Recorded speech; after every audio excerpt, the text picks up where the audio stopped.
Disney Marvel has been a disaster in the last couple of years, with exceptions to more recent entries like Deadpool and Wolverine.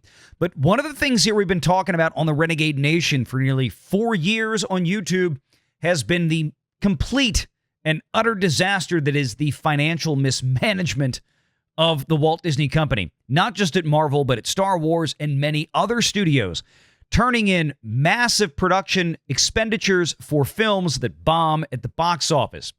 Two of the ones that we've talked about over the last couple of years, of course, have been Ant-Man 3, or Ant-Man and the Wasp: Quantumania, and of course, more recently, The Marvels. Well, guess what, folks? It's another edition of #Renegade was right, because our buddy over at Forbes Magazine, Caroline Reed, is coming in with another bombshell. And if you're not familiar with Caroline Reed and her attitude towards taking Disney's BS to task, well, let me offer you this. Pharaoh, do you copy? Standing by. Prep for dust off. We're going to need immediate evac. Say we take off, nuke the site from orbit.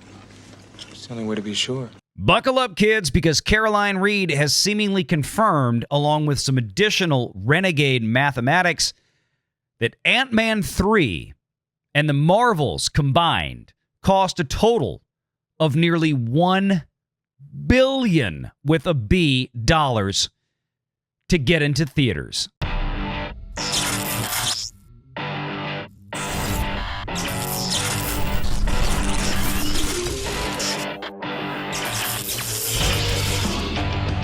Renegade Online. And this is fun. The man who stopped Disney from losing over $500 million on the Marvels and Quantumania. And if you missed the story previously, she talked about how these two movies combined. And this was, if you saw me post this on X earlier this week, this might have been Friday, as a matter of fact. This might have been when I was traveling. If you saw me post this on X, this was me thanking Caroline Reed a second time for mentioning us in an article about how we knew the Marvels was going to be way more than was suggested. And sure enough, it was.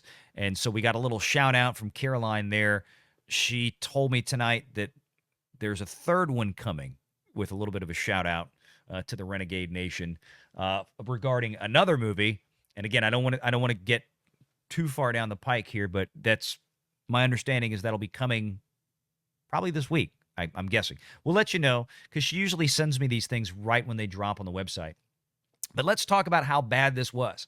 So the Marvels and Ant-Man, and this came from a previous article, but just to reiterate, as we recently revealed, Caroline Reed and Forbes, the Marvels and Ant-Man threequel, Quantumania, together lost $296.4 million at the box office, but it could have been a whole lot worse if it had not been for the help of an unlikely ally. Now, to be clear, as Caroline, and she gives very detailed articles. She always does the full walk back. She explains how she gets this information, why things work the way they do. And of course, she always stipulates very clearly that her loss calculations are based on effectively making a simple 50% return from the box office. So if a movie did $1 billion globally, a simple 50% back to studio, which is typically pretty comfortably average, right? That's about where it is, with rare exception where you have something like The Joker, the first one, that was 2/3 coming from overseas. So that return to the studio was probably actually a little bit less, maybe like 47, 46%, because that domestic haul here in the U.S. is that's where the sweet spot is. But what Caroline also always notes is that these loss calculations, in this case $296 million between the Marvels and Ant-Man and the Wasp as a Disney loss on those films combined, does not, repeat, not include the marketing budgets for those two films. That is production only. And she acquires this information by diligently following a very select group of certain United Kingdom corporate entities. She has a list. She knows what they are and what movies they're tied to, or which television shows, in the case of The Acolyte recently. So that $296 million you can easily add easily add probably close to another $200 million to that if we slap the marketing budgets on. But that's not what Caroline's talking about here.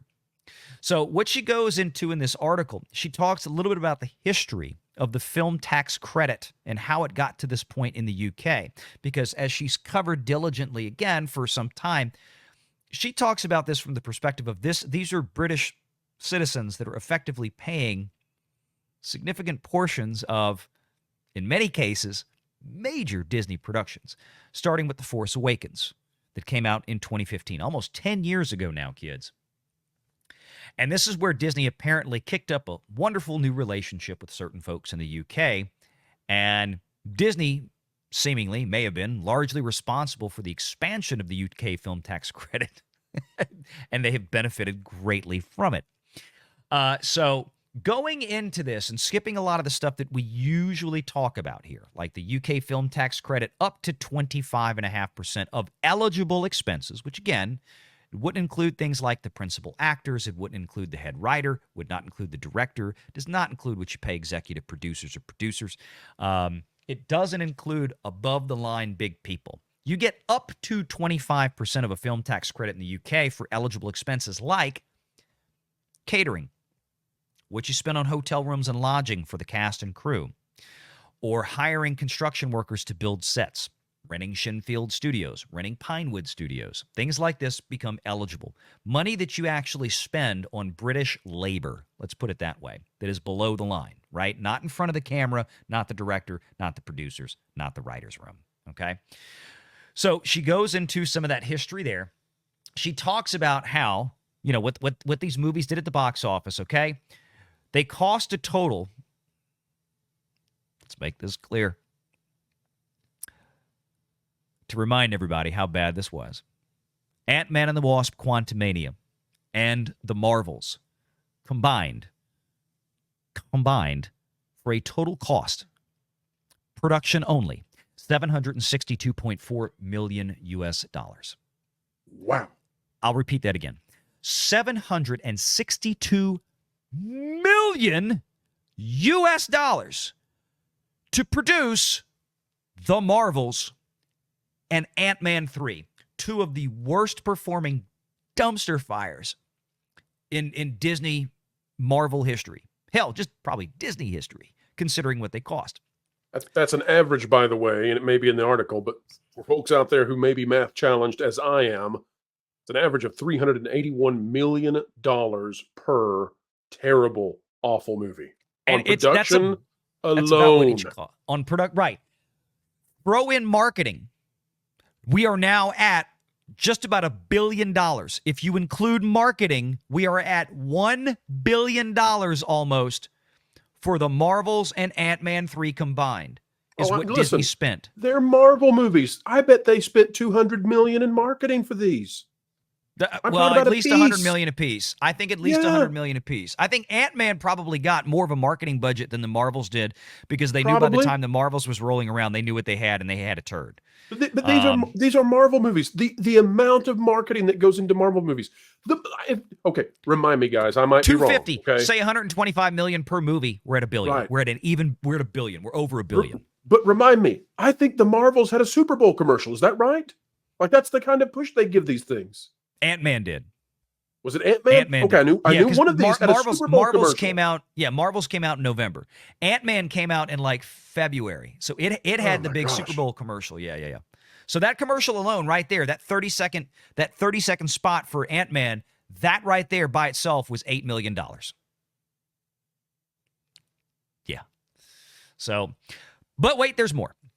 The movies generated a combined total of $682 million at the box office, with around 50% going back to Disney, leaving the studio with a loss of $421.3 million. So remember, she said 296 in the beginning, but now she's saying 421. This is why I really love the way that Caroline does the accounting here. She does it, in my opinion, the correct way. Okay? Costs in, where's the money coming from, right? The $421 million loss is calculated purely on what Disney spent and what they took in. They lost $421 million. Then came the film tax credit. Because people say, oh, well, they got a film tax credit, so it didn't really cost them $762 million. No. To make the two movies, Disney had to pay cash, write checks, swipe a credit card for $762 million.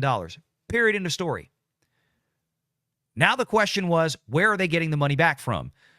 They were hoping for ticket sales, and they were also trying to get film tax credits back. But they spent $762 million to make these damn movies. That's a fact. So they lost $421 million on a pure cost versus pure return at the box office calculation. But they got back over, almost, I should say. The filings show that Quantumania and Marvels netted them back in UK film tax credits $124 million. Let's put this another way. So they got back about a third as much as they did from the box office from UK citizens. Make sure you're subscribed to Valiant Renegade and join us every Sunday at 6 p.m. Eastern for the live show.